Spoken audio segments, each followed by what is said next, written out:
جو 2017 میں Panama case پہ وہ جو وکالت کی تم نے میاں نواز شریف کی، وہ سلمان اس کے بارے میں ذرا بتاؤ کہ کیا ہوا، کیونکہ اس کے بعد بھی کچھ ایسا ہوا کہ تمہاری ان سے راہیں جدا ہو گئیں. سو اپنی زبان میں بتاؤ کیا ہوا. دیکھیں وہاں معاملہ پھر اصول کا تھا، اور وہاں پھر معاملہ جو ہے وہ آسما سے جڑا ہوا ہے. پھر مجھے آسما جہانگیر کا ایک دن فون آتا ہے، کیونکہ اس وقت میاں نواز شریف کے ساتھ زیادتی جی معتوب تھے. دیکھیں آسما نے مجھے یہی کہا، میں نے سوال کیا آسما سے کہ کیوں میں یہ مقدمہ کروں، اور آسما نے کہا دیکھو بات تو اصول کی ہے.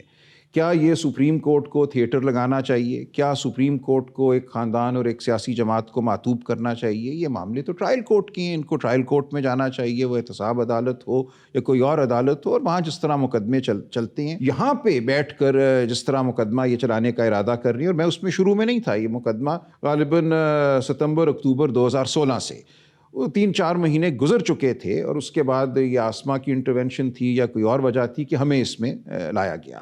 اور میری باقاعدہ آسما سے تکرار ہوئی، گفتگو ہوئی کہ میں کیوں اس مقدمے میں شامل ہوں، اور آسما نے کہا یہ اصول کی بات ہے، یہ کسی فرد یا خاندان کی بات نہیں ہے، یہ کسی کے مجرم ہونے یا نہ ہونے کی بات نہیں ہے. یہ بات یہ ہے کہ عدالت کو کرنا کیا چاہیے. کیا عدالت کو اعلی کار بننا چاہیے طاقتوں کا، جو مقتدر طاقتیں ہیں ایک سیاسی جماعت کو ادھیڑنے کے لیے، ایک خاندان کو ختم کرنے کے لیے سیاسی طور پہ، یا نہیں؟ یہ سوال ہے میرا تم سے. میں نے کہا ایسا تو نہیں کرنا چاہیے کیونکہ اس عدالت وقت کو. تک وہ پروجیکٹ لانچ ہو چکا تھا نا، دیکھیں وہی جو بات کہ ہائبرڈائزیشن کی طرف جا رہے تھے، اور ایک چلتی چلاتی حکومت کے خلاف سازش ہونی شروع ہو چکی تھی. میرے لیے چاہے یہ اصغر خان کیس ہو، چاہے پیناما کیس ہو، میرے لیے یہ تمام ایک ہی مقدمے کی کڑیاں ہیں. ان تمام مقدموں میں معاملہ جو ہے وہ یہی تھا کہ اصول کیا ہے اور طاقت کیا ہے. کیا طاقت کو اصول پہ حاوی ہونا چاہیے؟ کیا عدلیہ کو طاقت کا اعلی کار بننا چاہیے؟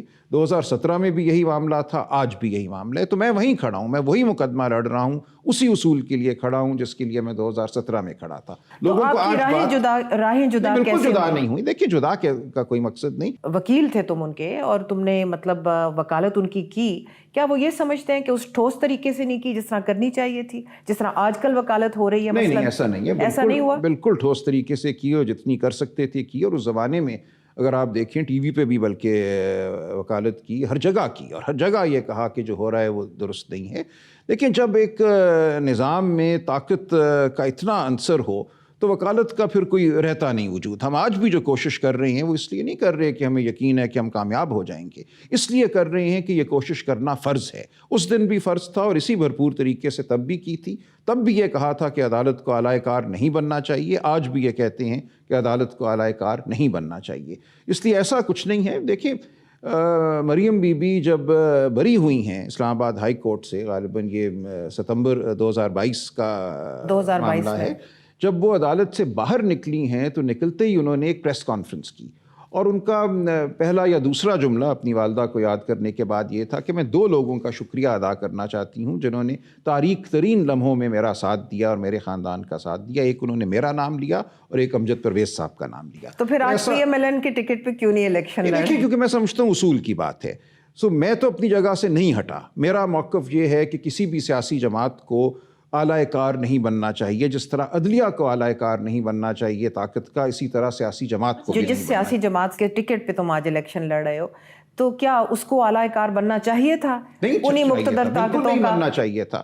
دیکھیں میں یہ سمجھتا ہوں کہ ماضی سے ہم سیکھتے ہیں، لیکن ماضی کوئی ہمیشہ کے لیے ایک جامد سزا نہیں ہے. آپ یہ نہیں کہہ سکتے کہ چونکہ ماضی میں یہ ہوا اس لیے آئندہ بھی یوں ہی ہوگا. میں نہیں سمجھتا. میں سمجھتا ہوں اس وقت ہماری سیاست جو ہے ایک غیر معمولی ارتقاء کے دور سے گزر رہی ہے. So you think you will represent the new Pakistan? میں یہ سمجھتا ہوں کہ جن اصولوں کے لیے میں تمام عمر کھڑا رہا ہوں، ان اصولوں کی بات کرنے کا اس وقت موقع ہے. ایک آواز. اچھا سلمان، میں نے تمہیں اس وقت بھی یہ پوچھا تھا، اور اب بھی میں آج بھی تمہیں پوچھتی ہوں کہ اس کے ساتھ ساتھ یہ جو سارے سیاسی کیسز تھے، اس کے ساتھ ساتھ جو شوگر مل اونرز کے کیسز آپ نے کیے، یہاں پر گنے کی جو نشو و نما ہوتی ہے یا جو گنے کی کاشت ہے وہ کتنی مضر ہے ہماری زراعت کے لیے، تمہیں پتہ ہے.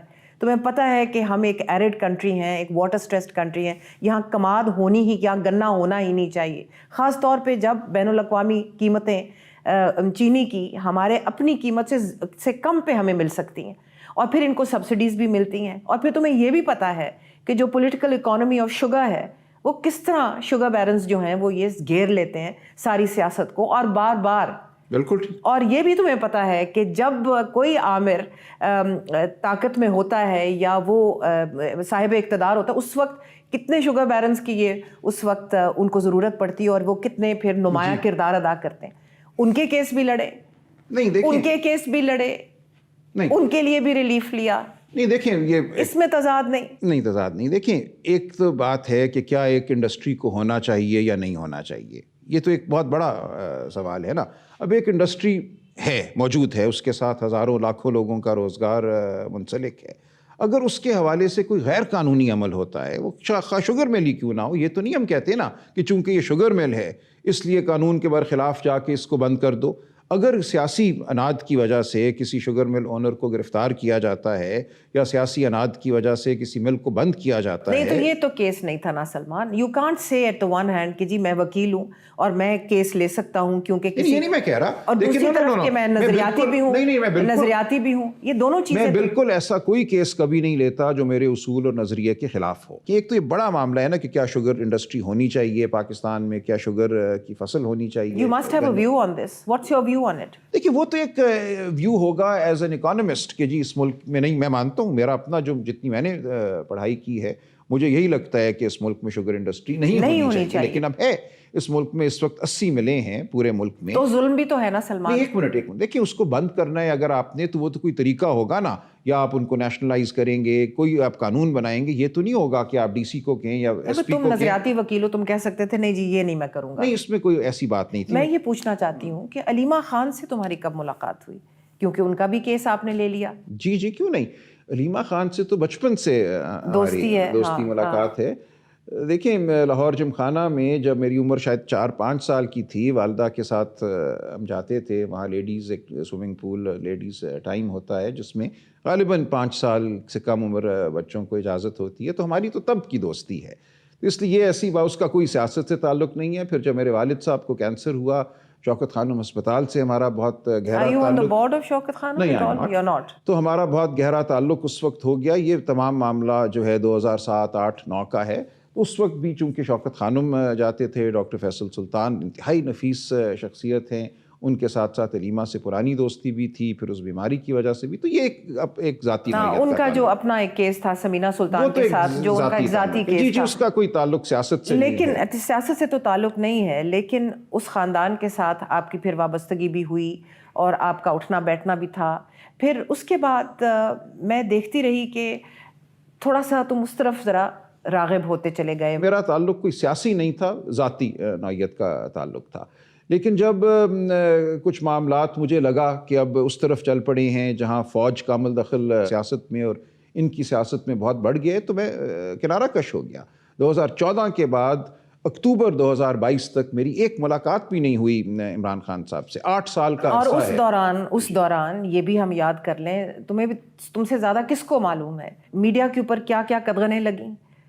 میر شکیل الرحمان 8 مہینے جیل میں رہے, متی اللہ جان اغوا ہوئے, اب سار عالم پہ گولی چلی, یہ سب چیزیں ہوئی. اور آپ جانتی ہیں نجم سیٹھی کی طرف سے میں نے پٹیشن دائر کی اسلام آباد ہائی کورٹ میں, اور میں نے کہا کہ جو میڈیا کے ساتھ ہو رہا ہے اور جو قدغنیں لگائی جا رہی ہیں یہ غلط ہے. ہر موقع پہ آواز بلند. تو یہ تو ہوا نا اس زمانے میں. بالکل ہوا. تو آج آپ کیسے کہہ سکتے ہیں کہ یہ جمہوریت کے علمبردار بن گئے ہیں؟ دیکھیں آج میرے سامنے کیا سوال ہے. آج میرے سامنے سوال یہ ہے, شخصیت کا سوال نہیں ہے, ماضی کا سوال نہیں ہے, حال کا سوال ہے. آج کیا جبر ہو رہا ہے یا نہیں ہو رہا. آج اگر جبر ہو رہا ہے تو اس کو اس لیے ہم نہیں نظر انداز کریں گے کہ ماضی میں بھی جبر ہوا تھا اور ماضی میں اس جبر کا فائدہ کسی اور کو ہوا تھا. میرے لیے جب بھی جبر ہوگا میں مظلوم کے ساتھ کھڑا ہوں گا. 2017 میں مظلوم کوئی اور تھا, 2023-24 میں مظلوم کوئی اور ہے. میں ہر دفعہ مظلوم کے ساتھ. تو مظلوم کے ساتھ کھڑے ہونا ایک بات ہے, لیکن اس کا ٹکٹ لے کے الیکشن لڑنا دوسری بات ہے. اس کا مطلب یہ ہے سلمان کہ جب تم کسی کی پولیٹیکل پارٹی اور اس کے نظریے کے ساتھ اتفاق کرتے ہو تو اس کے ٹکٹ کے اوپر الیکشن لڑتے ہو. تو کیا چیزیں ہیں جو ہم نے دیکھی ہیں پچھلے 5 سال میں, جب پی ٹی آئی کی حکومت, عمران خان جب حکمرانی کر رہے تھے, جس کے ساتھ تمہیں یہ لگتا ہے کہ یہ جمہوریت کے علمبردار ہوں گے, یہ ترقی کے علمبردار ہوں گے, یہ خواتین کے حقوق جس کے لیے تم نے اتنی جد و جہد کی. عمران خان صاحب نے بڑی فیمسلی فرمایا کہ عورتیں اس قسم کا لباس نہ پہنے تو ریپ نہ ہو, کیونکہ مرد روبوٹ نہیں ہوتے. تم 3 بیٹیوں کے باپ ہو. ایک منٹ, لیٹ می فنش. تم 3 بیٹیوں کے باپ ہو. میں خاتون ہوں, میں بیٹی کی ماں ہوں. کیا یہ چیزیں ہمیں سن کر ہمیں حوصلہ ملتا ہے جب اس قسم کی بات ایک چوٹی کا لیڈر کرے؟ کیسے اس کی پارٹی میں جا کے ٹکٹ لے کے اور الیکشن لڑنی ہے؟ دیکھیں آپ, ایک دو باتیں. ایک تو میں سمجھتا ہوں کہ کوئی بھی شخص جو ہے وہ جامد نہیں ہوتا. ہر شخص جو ہے اور ہر جماعت جو ہے, اتنی بنیادی خامیاں, اتنی بنیادی خامیاں. دیکھیں, ہر جماعت اور ہر شخص ارتقاء کے عمل سے رہتا ہے. پچھلے 1 سال سے میرا بہت گہرا تعلق رہا ہے عمران خان صاحب سے, ان کے جیل جانے سے پہلے بھی اور جیل جانے کے بعد بھی. ہے نا, میرے پاس چوائس یہ ہے کہ یا میں جابر کے ساتھ کھڑا ہو جاؤں, یا میں مظلوم کے ساتھ کھڑا ہو جاؤں, یا میں خاموش ہو کے کنارہ کش ہو جاؤں. خاموش ہو کے کنارہ کش تو نہیں ہو رہا ہے. تم ان کے کیس لڑتے ہو, بڑے طریقے سے لڑتے ہو, تو کیس لڑتے رہو. میں عرض کرتا ہوں, لیکن اگر ایک مینیفیسٹو کے ساتھ تم پوری طرح, نہیں مینیفیسٹو میں کوئی خرابی نہیں ہے, اور میں سمجھتا ہوں کہ مینیفیسٹو چلو نہیں تو پریکٹس کے ساتھ ہے نا, ہم نے دیکھا ہے نا پچھلے 5 سال میں کیا ہوا ہے. دیکھیں, میں یہ سمجھتا ہوں, باوجود میں یہ سمجھتا ہوں کہ اس وقت جو تحریک انصاف ہے اس کے اندر جو سوچ ہے, جو فکر ہے, جس طرح کے لوگ اب سامنے آئے ہیں, بیرسٹر گور ہوں اور بے شمار لوگ جن سے میری ملاقات ہوئی ہے, وہ بالکل اس طرح کے لوگ ہیں جن کے ساتھ میں اٹھ بیٹھ سکتا ہوں, جن کے ساتھ میں گفتگو کر سکتا ہوں, جن کے ساتھ میں مل کر آئندہ سیاست کر سکتا ہوں. تو یہ وہی لوگ ہیں, اور اس میں وہ بہت سارے جسٹسز ایسے بھی ہیں جو آج بھی سپریم کورٹ میں بیٹھے ہوئے ہیں, جنہوں نے 2022 میں سیکشن 63A کا حوالہ دیتے ہوئے کہا کہ جن لوگوں نے اس وقت حمزہ شہباز شریف کی حکومت کو ووٹ دیا تو ووٹ گنا نہیں جائے گا کیونکہ نااہل ہو گئے, اور وہ ان کا تو isn't that a reinterpretation of the constitution؟ میں کہتا ہوں 63A کی ججمنٹ درست نہیں تھی. میں نے بارہا یہ کہا ہے, ہر جگہ یہ کہا ہے. جس پارٹی سے اب تم الیکشن لڑنے لگے ہو وہاں پر تو بہت سے ایسے لوگ ہیں جو اس چیز کو ابھی بھی صحیح سمجھتے ہیں. اس کے بعد کتنا بڑا بحران پاکستان کی سیاست میں آیا, میری نظر میں نہیں آیا. اس سے نہیں آیا. نہیں, میں عرض کرتا ہوں, دیکھیے 63A کی ججمنٹ نے یہ کیا تھا کہ وہ جو حکومت تھی اس حکومت کو وقتی طور پہ نقصان ہوا, وہ گر گئی. لیکن اگر یہ نہ بھی آئی ہوتی ججمنٹ تو بائی الیکشن تو بہرحال 17 سیٹوں پہ ہونے تھے, اور جب بائی الیکشن 17 سیٹوں پہ ہوئے کچھ عرصہ بعد 17 جولائی کو یا کب, تو اس میں جو نتیجہ آیا وہ 16-1 تھا. اس نتیجے کی وجہ سے بہرحال حمزہ شہباز کی حکومت نے گرنا ہی تھا.